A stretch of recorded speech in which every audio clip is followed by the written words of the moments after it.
Halo semuanya, Assalamualaikum warahmatullahi wabarakatuh. Nah, pada kesempatan kali ini kita akan belajar bersama-sama mengenai toharoh dan juga sholat bagi musafir. Nah, mari kita simak pembahasannya. Pengertian toharoh adalah bersuci dari hadas dan najis. Nah, bersuci dari hadas dapat dilakukan dengan berwudu, mandi, dan tayamum. Sedangkan bersuci dari najis yaitu kita harus menghilangkan kotoran yang ada di badan, pakaian, dan juga tempat. Toharo memang sangat berkaitan dengan ibadah sholat sebagai salah satu syarat sah supaya diterima Allah Subhanahu wa Ta'ala. Pada kesempatan kali ini, kita akan membahas tentang wudhu dan tayamum, yaitu seputar rukun, syarat, dan hal-hal yang membatalkan wudhu dan tayamum serta dalil hukumnya. Rukun wudhu ada 6. Yang pertama yaitu niat, terus membasuh muka, membasuh kedua tangan sampai siku, mengusap sebagian kepala, membasuh kedua kaki sampai mata kaki, dan yang terakhir yaitu tertib. Syarat wudhu yang pertama yaitu Islam, mumayyiz, tidak berhadas besar, menggunakan air suci dan mensucikan, dan tidak ada yang menghalangi sampainya air ke kulit. Hal yang membatalkan wudhu. Yang pertama yaitu sesuatu yang keluar dari dua jalan, kemudian tidur yang tidak mutamatin, terus hilangnya akal karena sebab mabuk atau sakit, bersentuhan antara laki-laki dan perempuan yang bukan mahram tanpa penghalang, dan memegang kemaluan dengan telapak tangan. Rukun tayamum. Yang pertama yaitu ada niat, mengusap muka, mengusap kedua tangan sampai siku, dan tertib. Syarat tayamum ada 3. Yang pertama yaitu sudah masuk waktu sholat, tidak ada air, dan menggunakan tanah yang suci. Kemudian hal-hal yang membatalkan tayamum. Yang pertama yaitu segala hal yang membatalkan wudhu dan menemukan air sebelum melakukan sholat. Dasar hukum wudhu dan tayamum tercantum dalam surat Al-Maidah ayat 6. A'udzubillahi minasyaitonirrajim. Bismillahirrahmanirrahim. Ya ayyuhalladzina amanu idza qumtum ilas sholati faghsilu wujuhakum wa aydiyakum ilal marafiqi wamsahu biru'usikum wa arjulakum ilal ka'bain wa in kuntum junuban fattahharu wa in kuntum marda aw ala safarin aw jaa'a ahadum minkum minal ghaiti aw lamastumun nisaa falam tajidu ma'an fatayammamu sa'idan tayyiban famsahu biwujuhikum wa aydikum minhu ma yuridullahu liyaj'ala 'alaikum min harajin walakin yuridu liyutahhirakum wa liyutimma ni'matahu 'alaikum la'allakum tashkurun. Artinya adalah, wahai orang-orang yang beriman, apabila kamu hendak melaksanakan sholat, maka basuhlah wajahmu dan tanganmu sampai ke siku, dan sapulah kepalamu dan basuh kedua kakimu sampai kedua mata kaki.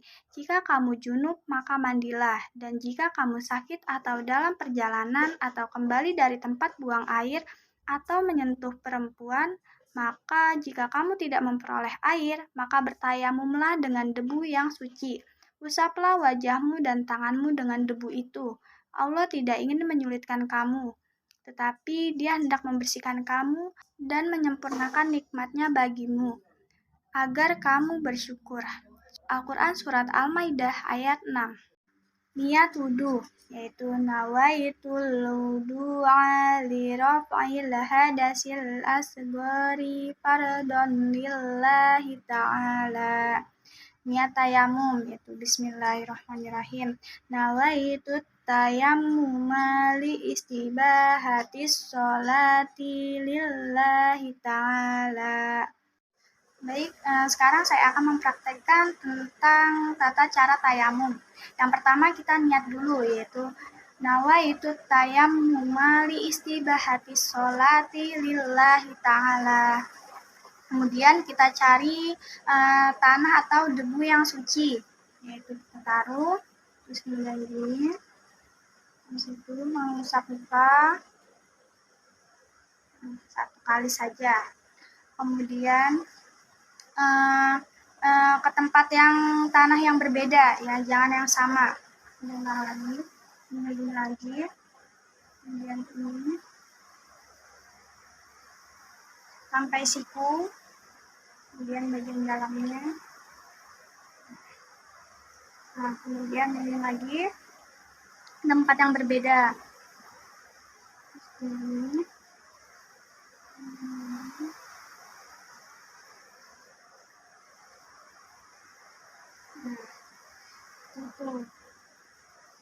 Dan harus tertib. Nah, berbicara tentang sholat merupakan tiang agama yang menjadikan umat muslim dituntut senantiasa menjaga sholatnya agar jangan sampai ditinggalkan, meskipun ia tengah melakukan perjalanan jauh atau safar. Bagi seorang musafir, kewajiban sholatnya tidaklah gugur. Namun, apabila perjalanan yang dilakukan terbilang jauh dan kemungkinan tidak ada kesempatan untuk melaksanakan sholat, maka ia diberikan rukhsah atau keringanan, yaitu dengan menjamak dan mengqashar sholatnya. Menjamak sholat yakni menggabungkan 2 sholat dan mengerjakannya dalam 1 waktu saja. Sholat jamak terbagi menjadi 2, yaitu ada jamak takdim dan jamak takhir. Jamak takdim yaitu mengerjakannya di waktu sholat yang pertama. Misalnya ingin menjamak sholat zuhur dan asar, maka kedua sholat tersebut dikerjakan di waktu zuhur. Kemudian jamak takhir. Jamak takhir itu mengerjakan sholatnya di waktu sholat yang kedua atau yang terakhir. Misalnya ingin menjamak sholat maghrib dan isya, maka kedua sholat tersebut dilaksanakan pada waktu sholat isya. Kemudian qashar, yaitu meringkas sholat wajib dari 4 rakaat menjadi 2 rakaat sebagai keringanan bagi musafir.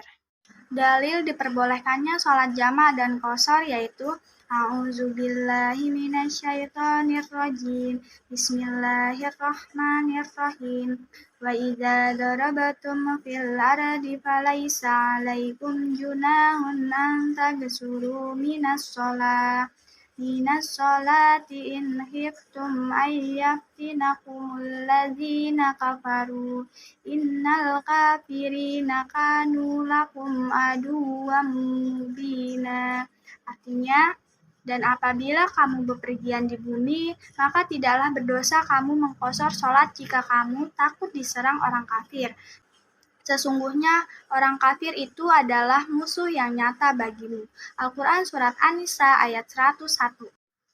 Syarat sholat musafir yaitu perjalanannya bukan perjalanan maksiat, kemudian jarak tempuhnya mencapai kurang lebih 81 km atau 16 pasak.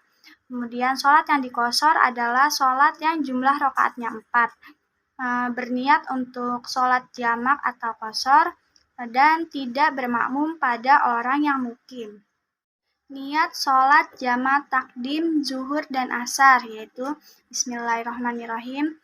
Usolli fardhu zuhri arba'a raka'atin majmu'an bil asri jam'a taqdimin lillahi ta'ala. Kemudian jamak takdim maghrib dan isya yaitu Bismillahirrahmanirrahim. Usolli fardhu maghribi salasa raka'atin majmu'an bil isya'i jam'a taqdimin lillahi ta'ala. Kemudian niat sholat jamak takhir zuhur dan asar. Bismillahirrahmanirrahim. Usolli fardhu zuhri arba'a raka'atin majmu'an bil asri jam'a takhirin lillahi ta'ala. Kemudian jamak takhir maghrib dan isya. Bismillahirrahmanirrahim. Usolli farda maghribi salasa rakaatin majmu'an bil isya'i jam'a takhirin lillahi ta'ala. Kemudian niat sholat qashar zuhur, yaitu Bismillahirrahmanirrahim. Usolli farda zuhri rakataini qasran lillahi ta'ala. Tata cara dan ketentuan sholat musafir sebenarnya tidak jauh berbeda dengan sholat pada umumnya.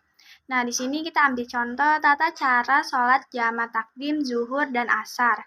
Nah, pertama, laksanakan sholat zuhur terlebih dahulu dengan niat usolli fardhu zuhri arba'a rakaatin majmu'an bil asri jam'a takdimin lillahi ta'ala. Setelah mengerjakan sholat zuhur, disunahkan membaca iqomah.